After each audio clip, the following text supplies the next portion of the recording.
আসসালামু আলাইকুম ওয়া রাহমাতুল্লাহি ওয়া বারাকাতুহু ইন্নাল হামদালিল্লাহ ওয়াস সালাতু ওয়াস সালামু আলা মুহাম্মাদিনিল মুস্তাফা ওয়া আলা আলিহি ওয়া আসহাবিহিল মুজতাবা আম্মা বা'দ। প্রিয় দর্শক শ্রোতা, আশা করছি আল্লাহ সুবহানাহু ওয়া তাআলা আপনাদের সকলকে ভালো রেখেছেন। আলহামদুলিল্লাহ, আমরাও আল্লাহর মেহেরবানিতে ভালো আছি। আপনাদের সকলকে আন্তরিক প্রীতি ও মোবারকবাদ জানিয়ে শুরু করছি আপনাদের প্রিয় চ্যানেল এটিএন বাংলার প্রতিদিনকার এই জীবন ঘনিষ্ঠ আয়োজনে। আপনারা আজকে দেখছেন ইসলামী সওয়াল ও জবাব। আজকে অনেকগুলো প্রশ্ন আমাদের দর্শকরা নিশ্চয়ই করবেন এবং স্ক্রিনে প্রদর্শিত নম্বরে আমাদেরকে যে কোনো প্রশ্ন জানাবেন। সেই প্রশ্নগুলোর জবাব দেওয়ার জন্য আজকে আমরা স্টুডিওতে আমন্ত্রণ জানিয়েছি বাংলাদেশের খ্যাতিমান স্কলার আসুন্নাহ ফাউন্ডেশনের সম্মানিত চেয়ারম্যান শেখ আহমদুল্লাহ হাফিজাহুল্লাহকে। আসসালামু আলাইকুম রহমতুল্লাহ। ওয়ালাইকুম আসসালাম রহমতুল্লাহ বারাকাতুহু। ওস্তাদ কেমন আছেন? আল্লাহ মেহরবানি, আলহামদুলিল্লাহ। আপনাকে এটিএন বাংলার আজকের এই জীবন ঘনিষ্ঠ আয়োজনে স্বাগত জানাচ্ছি। ধন্যবাদ আপনাকে। শুরুতেই আমাদের সঙ্গে একজন দর্শক আছেন, আমরা ওনাকে যুক্ত করে নিচ্ছি। আসসালামু আলাইকুম। ওয়ালাইকুম আসসালাম রহমতুল্লাহ। আমি আব্দুল জলিল নোয়ারাত আশুলিয়া থেকে। জি বলুন। আমার বাড়ির কাছে ছোট ছোট দুটো প্রশ্ন, তার আগে আমি একটু অভিযোগ দিয়ে নই। আমাদের অনুষ্ঠানটা শুরু হওয়ার কথা 12:10, কিন্তু 12:15-16 বাজে। আচ্ছা আচ্ছা। মূলত আমরা অনেকখানি ঠকতেছি, এখান থেকে বলা হয় যে প্রতিটা মিনিটে সেকেন্ডের অনেক মূল্য। আমাদের মনে করি 5টা মিনিট আমাদের কাছে অনেক মূল্য, কারণ আমাদের জরুরি কাজ পেলে অনুষ্ঠান দেখার জন্য অপেক্ষা করতে হয়। যত ডিলেটে দিলে আমাদের জন্য তত সমস্যা হয়। অনেক সময় টেকনিক্যাল কিছু প্রবলেম থাকে, তো সেগুলো সলভ করতে করতে একটু সময় লাগে অনেক সময়। আপনাকে ধন্যবাদ। ধন্যবাদ। এক ঘন্টা পিছিয়ে দেওয়াটা আর আমাদের সমস্যাটা বেশি হয়েছে। জি জি জি। মাঝে মাঝে পূর্ণ প্রচার হয় অনুষ্ঠানটা, আমার না ওদের আগ্রহে বসে থাকি লাইভ দেখার জন্য, মাঝে মাঝে পূর্ণ প্রচার হয়। আচ্ছা, আপনার প্রশ্নটা আমরা শুনতে চাই। জি জি, আমরা চাই লাইভ সরাসরি, মাঝে মাঝে পূর্ণ প্রচার হয় অনুষ্ঠান। আমরা বুঝতে পেরেছি আপনার অভিযোগটি।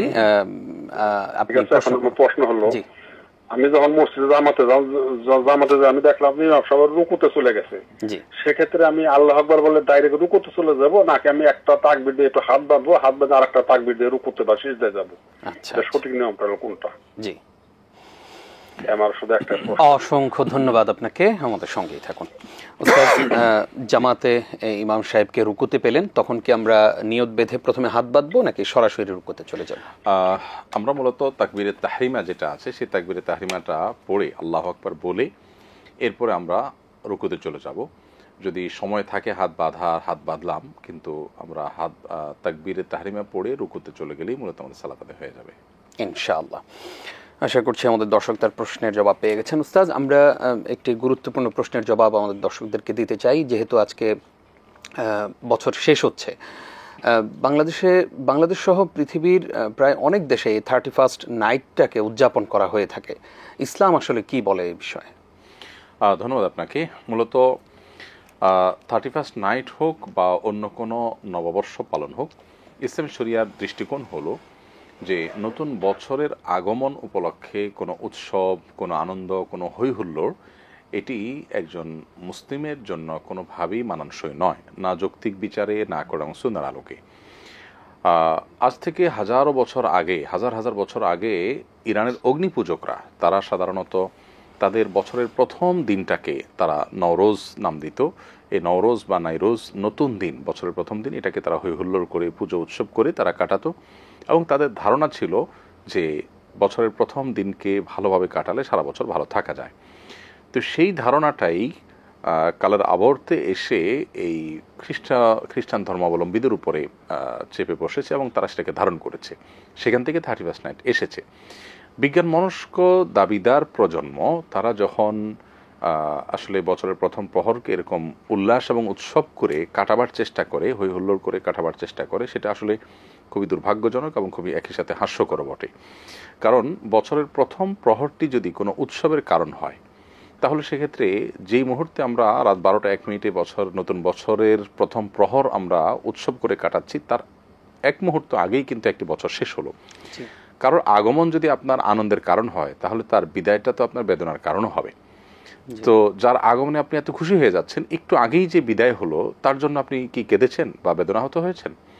তো প্রথমত এই প্রথম মুহূর্ত ভালোভাবে কাটালে, উৎসব হৈহুল্লোড় করলে সারা বছর ভালো থাকা যায়, এটা অবৈজ্ঞানিক এবং কুসংস্কার একটা বিশ্বাস, সেটা এই যুগের যে কোনো মানুষই বুঝে।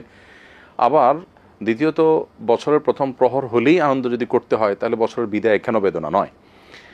আমার মনে হয় আমাদের তরুণ প্রজন্ম এই দুটি প্রশ্ন তাদের মাথা যদি গেঁথে নেন তাহলে তাদের করণীয় তারা ঠিক করতে পারবেন। দ্বিতীয়ত আমাদের ঢাকায় বিশেষ করে মাথার উপরে যেভাবে বৈদ্যুতিক তারের জাল বেছানো আছে, এখানে ফানুস উড়ানো বা আগুন জ্বালানো আকাশে এটা রীতিমতো জীবন নিয়ে খেলা করার শামিল। আমরা মাত্র 2 বছর আগেই একটি শিশু, মায়ের কোলে থাকা শিশু এই পটকার বিকট আওয়াজে মৃত্যুবরণ করার কথা আমরা শুনেছি, বিষয়টা আদালত পর্যন্ত গড়িয়েছে। আমরা একজন অসহায় বোন সর্বহারা হয়েছেন শুধুমাত্র এই ফানুসে আগুন পড়ে, তার সব প্লাস্টিক ফ্যাক্টরির সমস্ত প্রোডাক্ট পুড়ে ছাই হয়েছে, তিনি নিঃস্ব হয়ে গেছেন। আর শত সহস্র পাখি, পরিবেশ তারা দিকবিদিক ছুটোছুটি করে মারা যায়। এই বিষয়গুলো প্রতি বছর আমরা দেখি এবং প্রতি বছরই প্রশাসনের তরফ থেকে পটকা ফোটানো, আতশবাজি করা নিষিদ্ধ ঘোষণা করা হয়। এবারও নিষিদ্ধ ঘোষণা করা হয়েছে। প্রয়োজন হলো সামাজিক সচেতনতা এবং সামাজিকভাবে এটার বিরুদ্ধে রীতিমতো প্রত্যেকটা মানুষের আন্দোলন গড়ে তোলা। এলাকাতে কোনো উশৃঙ্খল যুবকরা যদি মানুষের জীবনকে অতিষ্ঠ করতে চায়, জননিরাপত্তাকে বিঘ্নিত করতে চায় এবং ভিনদেশি সংস্কৃতি এখানে আমদানি করার চেষ্টা করে, তাহলে সেক্ষেত্রে সামাজিকভাবে উদ্যোগ নিয়ে তাদেরকে থামানো দরকার, তাদেরকে বোঝানো দরকার এবং এর পরিণতি তাদেরকে বোঝানো দরকার। তা না হলে যেই ক্ষয়ক্ষতি এখন হয়েছে, এই ফানুসে আগুনে যদি কোনো বিল্ডিং ভস্ম হয়ে যায়, শত শত মানুষও মারা যায়, সেটা আশ্চর্যের কিছু হবে না। সবচেয়ে বড় কথা হলো ভোগবাদী এই সমাজ ব্যবস্থা আমাদের তরুণদেরকে দরকার ত্যাগের শিক্ষা দেওয়া, ত্যাগের মহিমা শিক্ষা দেওয়া। নতুন করে ভিনদেশি এই কালচার যেটার সাথে এই মাটি, এই মাটির মানুষের ধর্ম কোনো কিছুর সাথে যে কৃষ্টির কোনো সম্পর্ক নেই, সেই কৃষ্টি এখানে আমদানি করে এই অযৌক্তিক হাস্যকর কৃষ্টিকে এখানে পরিপুষ্ট করার কোনো যুক্তিকতা থাকতে পারে না। প্রসঙ্গত একটু জানতে চাই যে কেউ যদি আবার এই বছর যে বিদায় হচ্ছে সেই জন্য আবার রাত জেগে ইবাদত করলো, পুরো রাত জেগে, সেটারও কি কোনো পারমিশন আছে? না, মোটেই না। আসলে বছরের যাওয়া বা আসা এই বিষয়টাতে একজন মুসলমানের জন্য কোরআন সুন্নাহর আলোকে বিশেষ কোনো করণীয় বর্জনীয় নেই। ইমানদারের কাছে বছরের প্রতিটা দিন, প্রতিটা মুহূর্তটাই গুরুত্বপূর্ণ। বছরের প্রথম দিন যা, মাঝের দিনটাও তা, কারণ আমার জীবনের প্রত্যেকটা মুহূর্তই আমার জান্নাতের পথে এগিয়ে যাওয়ার সুযোগ এনে দেয়, আবার জাহান্নাম থেকে মুক্তি লাভের সুযোগ এনে দেয়। আমি যদি মনে করি যে প্রথম বা শেষ কিছু করলেই বোধহয় বাকিটা হয়ে যাবে, তো এটা হলো কুসংস্কারচ্ছন্ন বিশ্বাস। জি, আশা করছি আমাদের দর্শকরা সতর্ক থাকবেন, সচেতন হবেন ইনশাআল্লাহ। আরো দর্শক আছেন আমাদের সঙ্গে, যুক্ত করছি। আসসালামু আলাইকুম। ওয়ালাইকুম সালাম। জি, ভালো আছেন আপনারা? জি আলহামদুলিল্লাহ। প্রশ্ন করুন। আচ্ছা, আমার 4টি প্রশ্ন আছে। আমার প্রথম প্রশ্ন হলো যে মোজার উপর মাসেহ করা বিধানটা কি, আসলে ক্লিয়ার বলবেন এটা একটু। আর আরেকটা প্রশ্ন হলো যে আমার বাবা যদি কোনো বিধবা নারীকে বিয়ে করে, সেই বিধবা নারীর আগে যে বিয়ে হলো ওই মেয়ে যদি আগের স্বামীর যদি কোনো সন্তান থাকে, সেক্ষেত্রে তো আমি বিয়ে করতে পারবো কিনা? প্রশ্ন বুঝতে পেরেছেন? আপনি বিয়ে করতে পারবেন কিনা? জি জি, মানে আমার বিধবা নারীকে বিয়ে করেছি, কিন্তু যে বিধবা নারীকে বিয়ে করেছে ওর একটা মেয়ে আছে, ওনার আগের স্বামীর, মানে আবার আমার বাবার না। জি জি, বুঝতে পেরেছি। আমি বিয়ে করতে পারবো কিনা? আর এরপরে প্রশ্ন হলো যে এই যে আমরা সূরা ফাতিহার শেষে যে আমরা আমিন বলি, জানি যে সূরা ফাতিহা সবচেয়ে দামি সূরা, এর শেষে আমরা আমিন বলি। তো এখানে অনেকেই অনেক জায়গায় শুধুমাত্র সালাত বাদ দিয়ে, সালাতের মধ্যে না, অন্য জায়গায় যে যেমন দুয়ার ক্ষেত্রে আল্লাহুম্মা আমিন বলে, এক্ষেত্রে বলছে যে আল্লাহুম্মা আমিন মানে আমরা বুঝতে পেরেছি বলা যাবে না, এটা যোগ করা যাবে না, সব জায়গাতে আমিনই বলতে হবে, আল্লাহুম্মা আমিন আসলে বলা যাবে না। আসলে এই বিষয়টা আমি জানতে চাচ্ছি। আর আরেকটি প্রশ্ন হলো যে জি, ধন্যবাদ আপনাকে, আপনি থাকুন আমাদের সঙ্গে। আমাদের সঙ্গে আরো একজন দর্শক আছেন। আসসালামু আলাইকুম। দর্শক, আমরা আপনাকে শুনতে পাচ্ছি, আপনি আমাদেরকে শুনতে পাচ্ছেন? আসসালামু আলাইকুম। ওয়ালাইকুম আসসালাম। জি জি, প্রশ্ন করুন।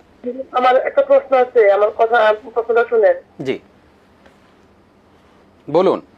হ্যাঁ হুজুর, এই আমার স্বামী একজন ইমাম। আচ্ছা, শুনতে পাচ্ছেন? জি জি, আপনি প্রশ্ন করুন, আমরা শুনছি। হ্যালো, আমরা আপনাকে শুনতে পাচ্ছি, আপনি প্রশ্ন করুন।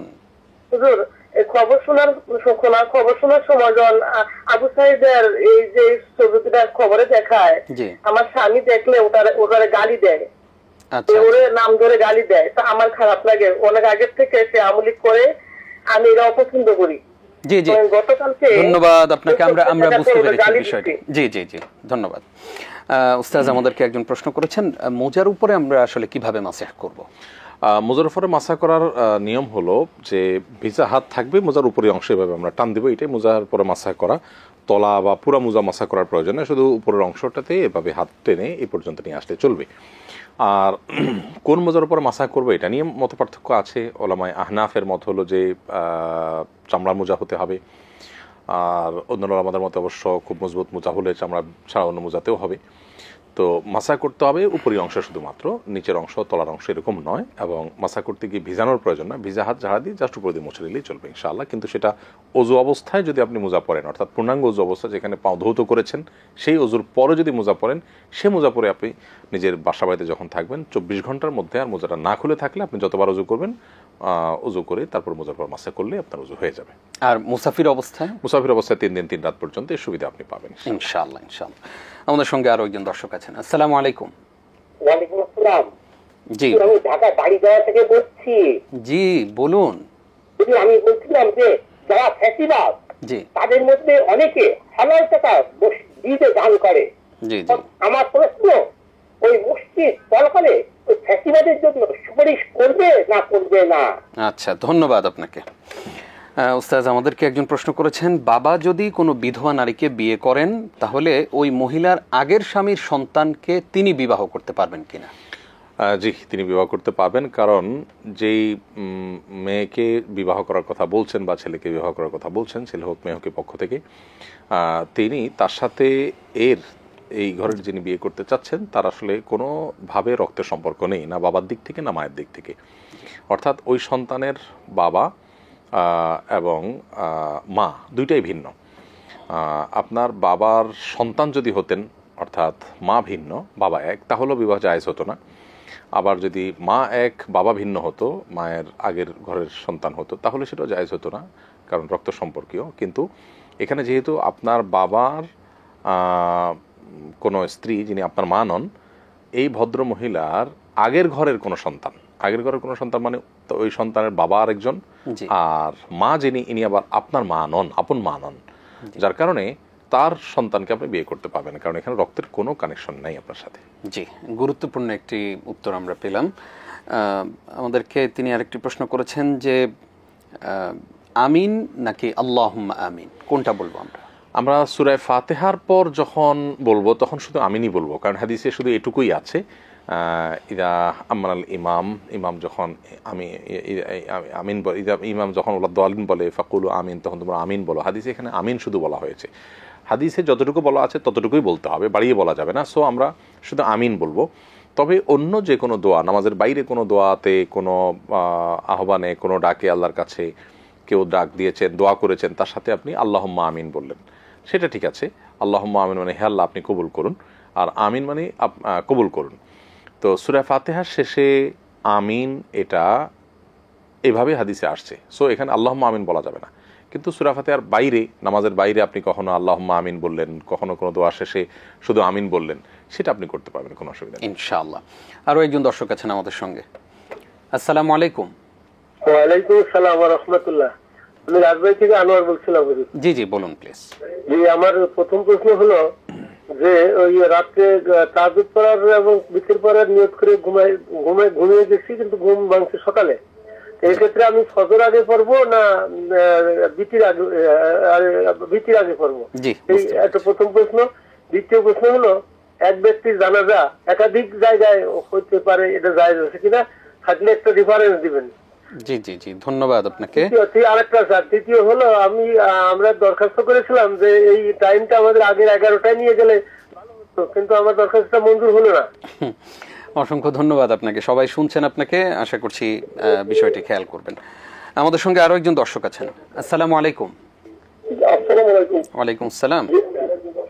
আমি কক্সবাজার থেকে বলছিলাম। জি জি বলুন প্লিজ। জি, সাইফুল আলম বলছিলাম। আমার প্রশ্ন হচ্ছে, এই ফরজ গোসল অবস্থায় আয়াতুল কুরসি পড়া যাবে কিনা শরীর বন্ধ করার উদ্দেশ্যে, আর দুরূদ ইব্রাহিম মানে পড়া যাবে কিনা, এটা জানতে। অসংখ্য ধন্যবাদ আপনাকে, আমাদের সঙ্গেই থাকুন। উস্তাদ আমাদেরকে একজন প্রশ্ন করেছেন যে তাহাজ্জুদ এবং বিতরের সালাত আদায় করার নিয়ত করে ঘুমিয়ে গেলেন, কিন্তু ঘুম ভেঙেছে সকালে, এখন উনি কি ফজর আগে পড়বেন নাকি বিতর আগে পড়বেন? যেহেতু সকালে ঘুম ভেঙেছে এবং সূর্য ওঠার পরে নিশ্চয়ই, সো আপনি ভিতরের নামাজ পড়ে তারপর ফজর নামাজ পড়বেন। আর যদি ফজর নামাজ পড়েও ভিতর আদায় করেন হয়ে যাবে, বাট আপনি তারতিব রক্ষা করে যদি আগে ভিতর পড়ে ফেলেন সেটা ভালো, এরপর আপনি ফজরের সালাত আদায় করবেন ইনশাআল্লাহ। একজন ব্যক্তির একাধিক জানাজার ব্যাপারে আসলে ইসলাম কি বলে? জানাজা মূলত মানুষের একটাই হয়ে থাকে, একাধিক জানাজা সাধারণ অবস্থাতে শরিয়া সিদ্ধ না। নবী করিম সাল্লাল্লাহু আলাইহি সাল্লাম, সাহাবা একরাম সবাই সবার একটি জানাজাই আদায় করেছেন। নবী করিম সাল্লাল্লাহু আলাইহি সাল্লামের জানাজা যেহেতু সম্মিলিতভাবে হয়নি, জামাতে হয়নি, সেজন্য যার যার মতো করে পড়েছেন। এগুলো সবগুলো মিলে একটা জানাজাই মূলত। একজন একাধিক জানাজা পড়েননি নবী সাল্লাল্লাহু আলাইহি সাল্লামের বা কোনো সাহাবীদের। কারোর যদি কখনো জানাজা না হওয়ার আশঙ্কা থাকে, যে তিনি এমন কোথাও মারা গেছেন যেখানে জানাজা হয়নি, তাহলে সেক্ষেত্রে তার জানাজা তার অগোচরে আপনি পড়লেন। তো একাধিক জানাজা আমাদের দেশে এটা মূলত একটা পলিটিক্যাল ইয়ের মতো হয়ে গেছে, কালচারের মতো হয়ে গেছে। আবার অনেক সময় আমাদের এটা আবেগের ব্যাপার, শহরে বন্ধুবান্ধব থাকে, তারা একটা জানাজা পড়েন, গ্রামে আর একটা জানাজা পড়েন। তো এইগুলো আসলে শরিয়া সিদ্ধ কোনো বিষয় নয়। জানাজা মূলত একটি হয়ে থাকে, একাধিক জানাজা মূলত শরিয়া সিদ্ধ নয়। অনেকে বাবা মৃত্যুবরণ করেছেন, সন্তান বাহিরে থাকেন, দেশের বাহিরে, এরকম যদি হয়, সন্তান যদি পথিমধ্যে আসছেন, পথে আসেন, এরকম হয়, তার জন্য অপেক্ষা করলেন, যে দেখা যাচ্ছে বেশি দেরি হয়ে যাচ্ছে, তাহলে সেক্ষেত্রে জানাজা পড়ে ফেললেন। কবরস্থ করার পর ওই কবরের পাশে দাঁড়িয়ে আবার জানাজা পড়তে পারেন সেই ব্যক্তি যিনি লাশের অভিভাবক, অন্য কেউ না। লাশের অভিভাবক পড়লে তার সাথে তার পেছনে মুসল্লি হিসেবে অন্যরা শরীক হতে পারবেন, সেক্ষেত্রে একাধিক জানাজা হতে পারে। কিন্তু আমরা মৃত ব্যক্তির ওয়ারিস আসছেন বিদেশ থেকে বা ঢাকা থেকে আসছেন গ্রামে, সেই অপেক্ষা করে জানাজা দুইটা করার কোনো যুক্তি নাই। যদি মনে হয় যে না, দেরি করা কঠিন হচ্ছে, তাহলে জানাজা করে লাশ দাফন করে ফেলতে হবে। মৃত ব্যক্তির ওয়ারিস যিনি আসছেন তিনি এসে কবরের পাশে দাঁড়িয়ে তিনি আরেকটা জানাজা পড়তে পারেন এবং সেই জানাজার পেছনে অন্য কেউ শামিল হতে পারেন, এভাবে হতে পারে। জি জি, ইনশাআল্লাহ। আশা করছি আমাদের দর্শকরা বিষয়টি খেয়াল করবেন। একজন প্রশ্ন করেছেন যে ফরজ গোসল অবস্থায় আয়াতুল কুরসি পড়া যাবে কিনা, দুরুদ ইব্রাহিম পড়া যাবে কিনা? ফরজ গোসল অবস্থাতে কোরআন কারীম তেলাওয়াত করা নিষেধ, নবী সাল্লাল্লাহু আলাইহি ওয়াসাল্লাম নিষেধ করেছেন। এবং সেই সাথে দুরুদ ইব্রাহিমটা যেহেতু দোয়ামূলক বিষয়, এটা আপনি ফরজ গোসল অবস্থায় পড়তে পারবেন, অসুবিধা নেই ইনশাআল্লাহ। আমাদের সঙ্গে কে আছেন?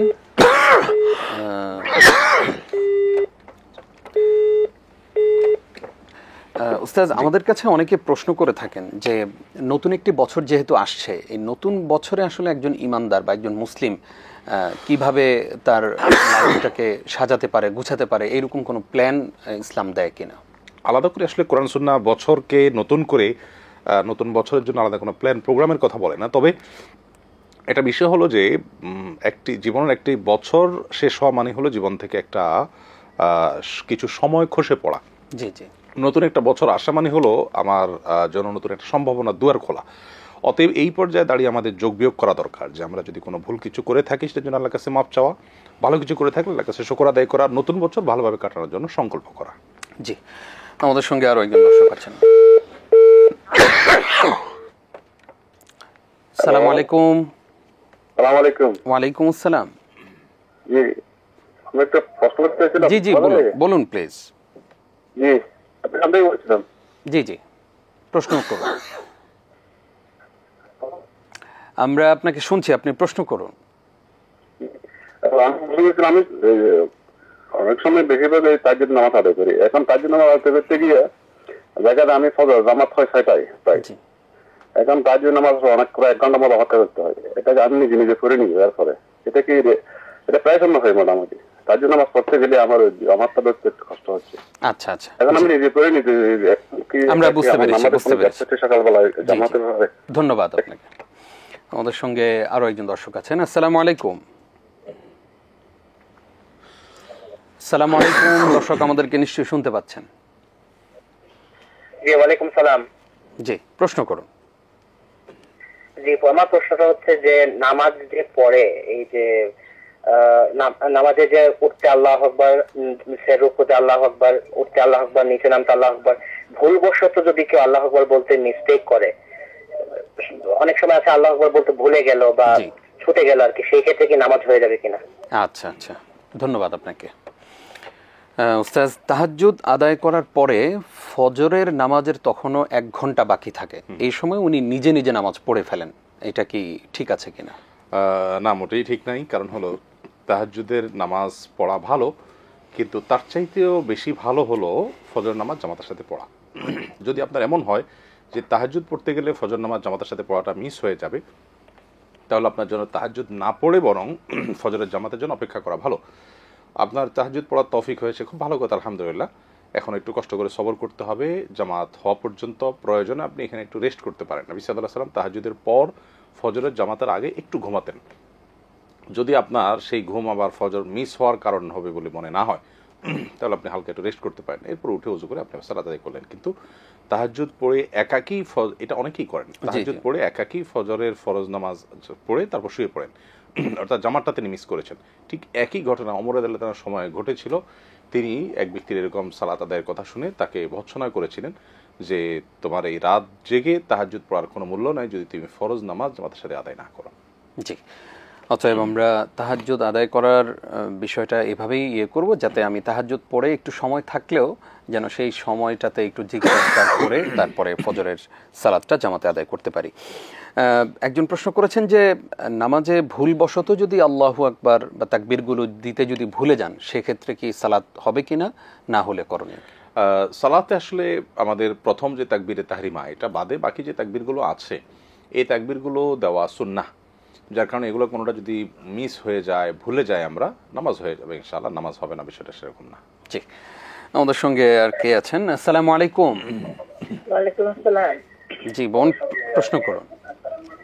ওয়ালাইকুম আসসালাম। জি, আমরা আপনাকে শুনছি, আপনি টেলিভিশনের ভলিউম কমিয়ে আমাদেরকে প্রশ্ন করুন। হ্যাঁ, যে আমার একটা প্রশ্ন। হ্যাঁ হ্যাঁ আমি বলতেছি।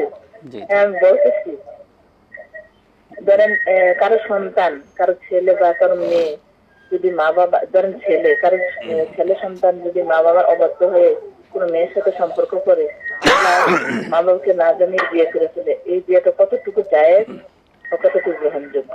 জি, ধন্যবাদ আপনাকে।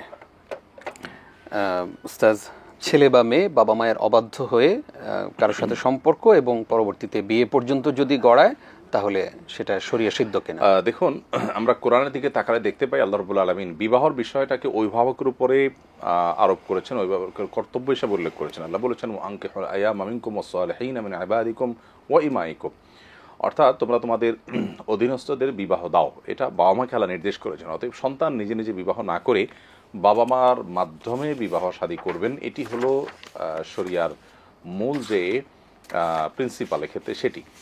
আর এর বাইরে আমরা যে কথাটি বলতে পারি সেটা হলো যে যদি বাবা মা কখনো অন্যায় কোনো কথা বলেন বিবাহ শাদীর ক্ষেত্রে, ধরুন সন্তান চাচ্ছে একটা ধার্মিক পাত্র বা পাত্রী, বাবা মা সেটা চাচ্ছেন না, তখন সেক্ষেত্রে বাবা মার অবাধ্য হতে পারেন সন্তান দিনই কারণে, যৌক্তিক কারণে। এছাড়া জাস্ট পছন্দ অপছন্দের ব্যাপার যদি থাকে, যে না আসলে ধার্মিকতার ইস্যু না, বাবা মার পছন্দ অপছন্দ, তাহলে সন্তানের উচিত বাবা মার পছন্দ অপছন্দকে যথেষ্ট মূল্যায়ন করা, কারণ তারা অভিজ্ঞ, তারা সন্তানের ভালো মন্দ সব বোঝেন। এই বিষয়গুলো আসলে ভ্যারি করে।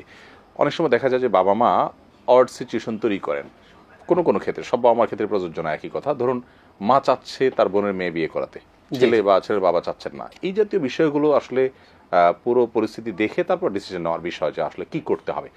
বাকি সাধারণ অবস্থাতে বাবা মার নির্দেশনা মেনে বিবাহ করা উচিত সন্তানদের। সন্তান বাবা মার অবাধ্য কোন অবস্থাতে হওয়া উচিত না।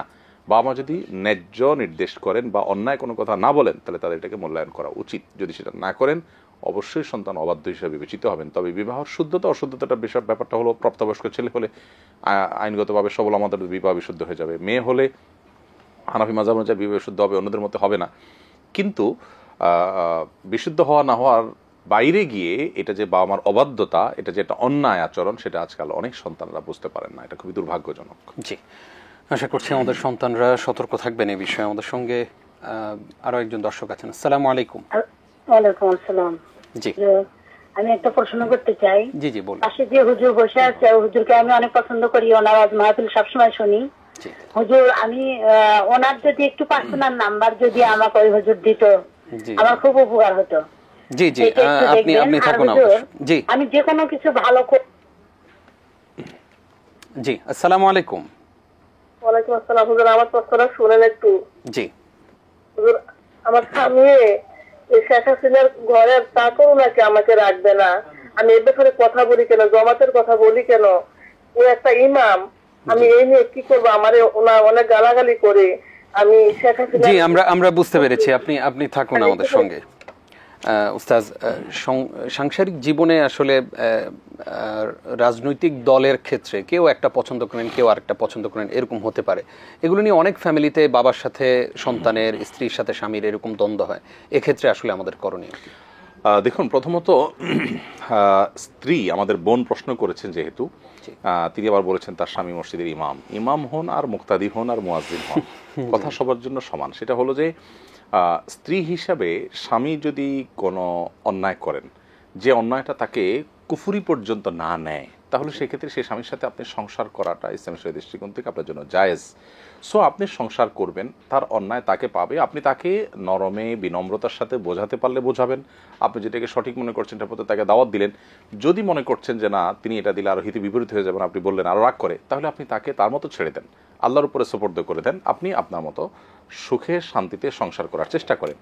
আমরা অনেক সময় মেয়েদেরকে দেখি যে তারা স্বামীকে সব কিছুকে তার মতো করে নিতে চায়। এটা একটা ভুল প্রচেষ্টা, এবং পুরুষদের বেলাও একই জিনিস দেখা যায়। আমরা বলবো যে আপনার স্বামীর কোনো বিষয় যদি ঈমান হারা হওয়ার মতো বিষয়ে চলে যায়, কাফের হওয়ার মতো বিষয় হয়ে চলে যায়, আপনি বিদগ্ধ কোনো আলেমের কাছে জিজ্ঞেস করে নেবেন যে এমন কিছু ঘটেছে কিনা। যদি সেরকম কিছু ঘটে তাহলে ভিন্ন বিষয়, তখন আপনার সেখানে ছাড় দেওয়ার কোনো সুযোগ নেই, প্রয়োজন আপনি তার থেকে বিচ্ছিন্ন হওয়ার উদ্যোগ নিতে হবে। কিন্তু পলিটিক্যাল যে মতপার্থক্যগুলো আছে, এগুলো সচরাচর মানুষকে ঈমান হারা হওয়া পর্যন্ত নেয় না। অতএব এরকম বিষয়ে আপনি দাম্পত্য কলহ সৃষ্টি করা বা নিজের মধ্যে ভুল বোঝাবুঝি তৈরি করা উচিত নয়। স্বামী স্ত্রী ভালোবাসা দিয়ে অনেক কিছু একে অন্যকে বুঝিয়ে নেওয়া যায়, যদি সেটা যায় ভালো। আর যদি মনে হয় যে স্বামী সেরকম না, সেটা ভালোবাসা দিয়েও তাকে বোঝানোর মতো নয়, তাহলে তাকে তার উপর অত ছেড়ে দিন, আপনি আপনার মতো থাকুন। যদি মনে হয় যে না, সে আপনার প্রতি জুলুম করছে, টর্চার করছে, সীমা ছাড়িয়ে চলে যাচ্ছে, তাহলে আপনি উভয় পক্ষের আল্লাহর নির্দেশনা অনুযায়ী উভয় পক্ষের দুজন বিদগ্ধ বিচক্ষণ মানুষের সাথে বসে আপনারা এটাকে মিটমাট করার চেষ্টা করুন। কিন্তু কোনো ভাষার সাথে থাকবেন আর গালিগালাজ, ঝগড়াঝাটি, মারামারি হতে থাকবে, এটা গ্রহণযোগ্য নয়।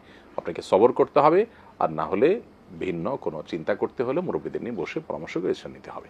স্বামীর ব্যাপারে যদি ছোট্ট করে কোনো একই কথা খুব ভালো স্বামীর জন্য যোগ করা দরকার, সেটা হলো যে স্বামী তিনি আল্লাহকে ভয় তার করা দরকার। তিনি মসজিদের ইমাম হয়ে তিনি এমন কিছু করা উচিত না যেটার জন্য আল্লাহর কাছে তার জব দিয়ে করতে হবে। তার কোনো ভালোবাসা, তার কোনো বৈরিতা, এটা যদি পার্থিব কোনো বিষয়ের কারণে হয় এবং তার আদর্শিক জায়গায় যদি বড় ধরনের গলত এবং ত্রুটি থাকে, সেটা তার সংশোধন করা উচিত, এবং সেই সাথে স্ত্রীর মতামতকে মূল্যায়ন করা উচিত। এই বিষয়গুলো খুব কনক্রিট বিষয় না হলে সেক্ষেত্রে স্ত্রীর একটা মত থাকলে সেটাকে রেসপেক্ট করা উচিত। নিজের মতের সপক্ষে স্ত্রীকে বুঝে নিতে পারলে ভালো, আর না হলে তাকেও তার মত লালন করার স্বাধীনতা দেওয়া উচিত। অনেক স্বামীরা, যেটা বলছিলাম যে স্ত্রীদের মতো করে তারাও চান যে সব কিছু আমার মতোই হয়ে যাক, এটা উচিত না।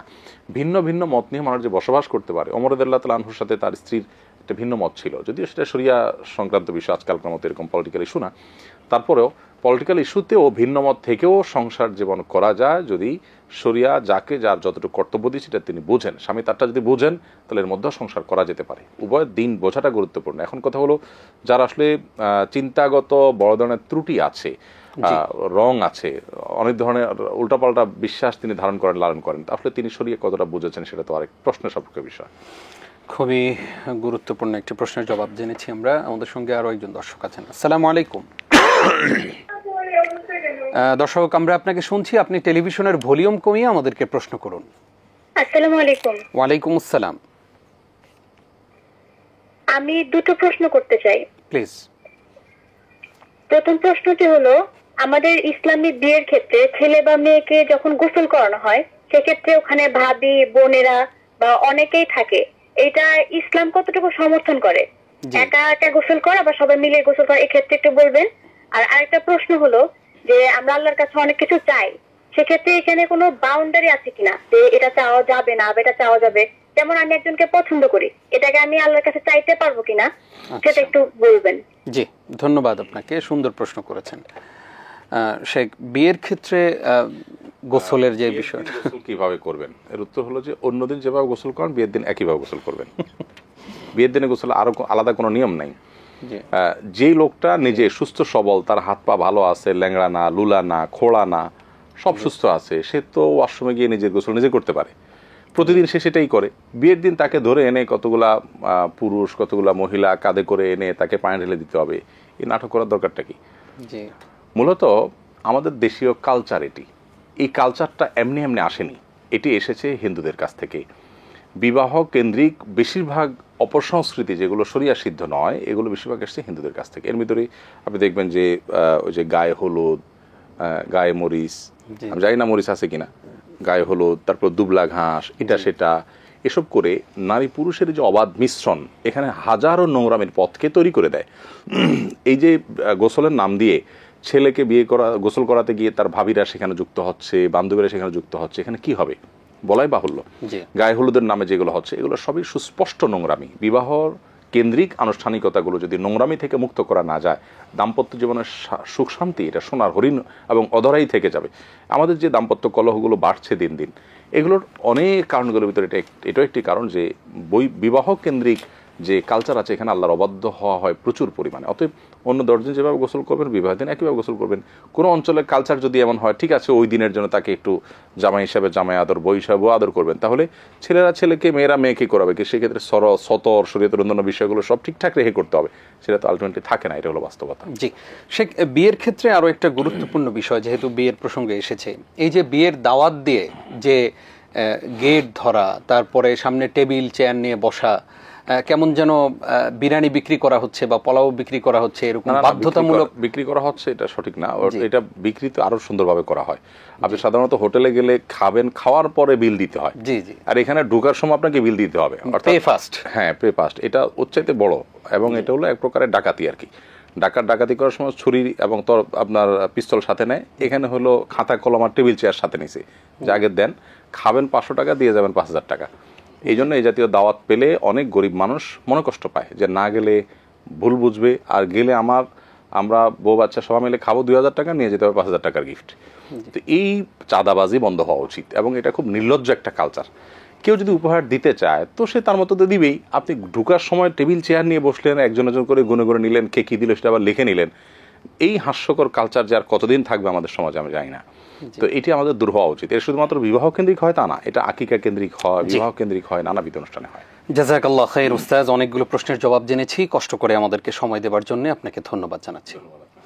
প্রিয় দর্শক, এতক্ষণ যারা আমাদের সঙ্গে ছিলেন আপনাদেরকেও ধন্যবাদ জানিয়ে শেষ করছি আজকের আয়োজন। আপনারা দেখছিলেন ATN বাংলার প্রতিদিনকার আয়োজন ইসলামী সওয়াল ও জবাব। আগামী পর্ব দেখবার আমন্ত্রণ জানিয়ে এখানেই বিদায় নিচ্ছি আমি নিজাম বিন মুহিব। আসসালামু আলাইকুম ওয়া রাহমাতুল্লাহি ওয়া বারাকাতুহু।